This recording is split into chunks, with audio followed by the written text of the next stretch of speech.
Celestial greetings, everyone. This is Brandy with Ask a Witch for your weekly reading, and this will be from September 12th, 2016 to September 18th, 2016. And I want to let you know that I did this intro twice so far, given the wrong dates and getting tongue-tied. So maybe I'm not meant to do this, but we'll find out. Third time's a charm. So, this week we have a lunar eclipse on the 16th. We also have the full moon on the 16th. It'll be at 3:02 p.m. Eastern Standard Time, I believe. And we're still in Mercury retrograde. I'm so ready to get out of Mercury retrograde.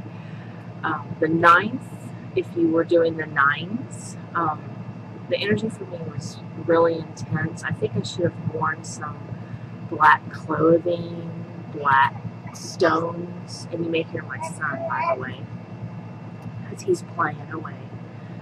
But on the 9th, it just felt like my energy was being sucked completely out of me. It was horrendous, and it killed me in a way just to type letters on my keyboard. It was just so intense, but I stuck through it, tried to anyway. Did go to bed early, trying to recoup. I felt really better the next day. So, celestial energies affect me, and they may affect you as well, but for me, I have to take time off when that occurs. But anyway, plus I got a couple announcements that I'll do after the reading if you want to stay tuned for that. I'm going to use the Fairy Tarot by Doreen and Radleigh Valentine for this week's reading. I haven't shuffled the cards or anything yet. And the court cards are out of this because that's just how I roll. So the court cards are out of this. And I'm going to be drawing a card for the energies that are coming in, what our challenge may be, and then the advice, how to handle the challenge, what we should do for this week. This is for everyone watching right now. This could be a reading that you might find months later that you want to see. And it might be something you need to hear. It might be just for you personally. You just never know. We're usually drawn to things.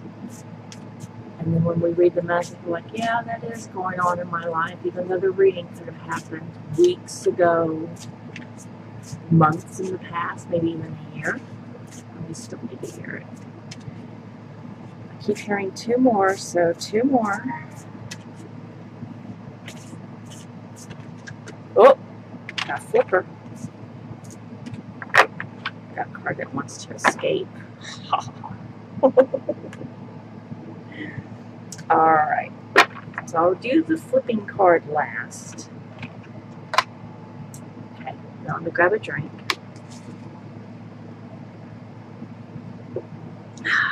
Okay, so the energy's coming in.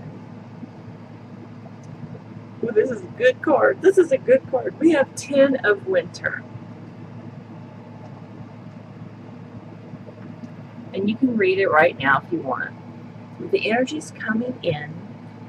The resolution of difficulties, a weight lifted off your shoulders, the end of an addiction of codependency.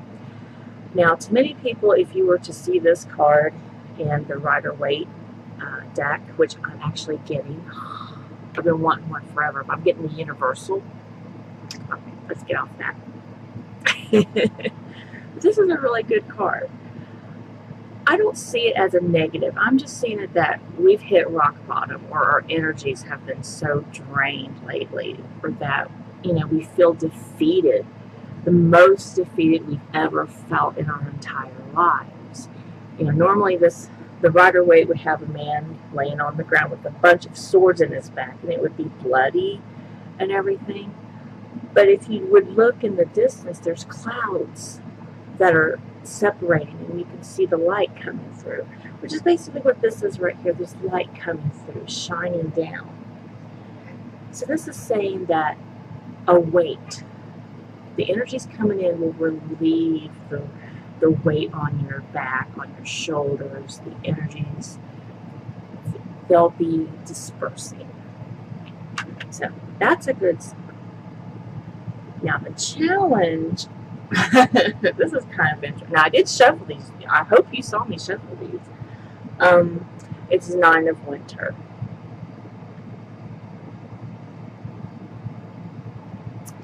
Now what this card says is unfounded fear, focusing on a worst case scenarios, allowing worry to grow out of proportion to the problem. Basically, you're worrying for nothing. Yeah, you're worrying for nothing. That's what this card is saying. So all your worries the challenge is getting past the worrying. And that's what you're feeling. You're worried. You're allowing your worries to control you. Or you're even allowing your ego to control you, telling you that you can't do this, that, or the other. That is a good card. It's a winter type of week this week. We have Ace of Winter right now.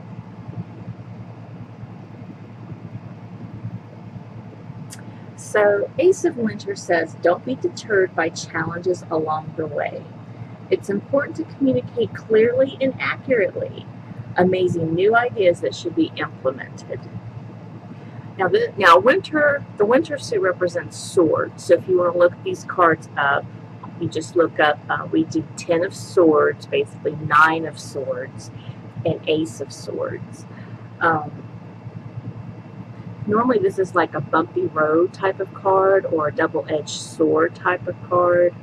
You've got to be careful for what you do and to analyze things before you pursue. Is normally you might have a brilliant idea, but it might be a difficult time to implement the idea. And my son's over here trying to grab the cards. But, you know, it doesn't mean that you can't do it. It just means that you're going to have a bumpy road. It may seem like things are challenging, difficult, even you might have a negative vibe to it, but just do it. Just do it. New beginnings, they're going to be bumpy, but I'll just take a deep breath in and, things will work out. And any challenges that you are presented with, it's going to be bumpy, but you'll get through it. So this is all a winter or sword kind of week. Let's see what this card is.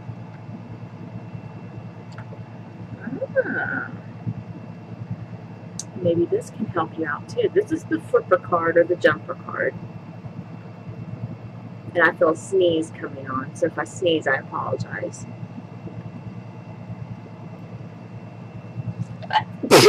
Excuse me. Did you hear that? Mommy sneezed. But anyway, this is an interesting card. It says, do the right thing for the right reason. Compare traditional versus new approaches to see which works for you. A spiritually minded community. So this is an added bonus to this reading, actually, because it's saying to look at new ways. And you might actually be able to get past the challenging part with the Ace of Swords. So, look at all methods. Just don't consider one. Maybe get a second opinion, a third opinion. Maybe search on Google what it is that you want to do. See if there's different ideas there. But yeah, that's pretty cool. But that is your reading. So I like the reading, actually. It's pretty straightforward there. So I saved the cards so I can post them up as well. And the message that I was going to say is that I have been led to make, it was at first a book, but I am not good with writing. I am not good with writing. I tried it out, so I'll be reading what I've typed out when I do this as a video series. And I also thought I could, sell the pages for, a little bit, but I don't really want to sell it. I want to give out free information. And the information that I'm going to provide to you is an idea, first of all. The first video will be an idea. Okay? And you will need a notebook or a piece of paper, something to keep with you to write down. This is my son. But you will need that. You will also need another piece of paper to help you see, basically.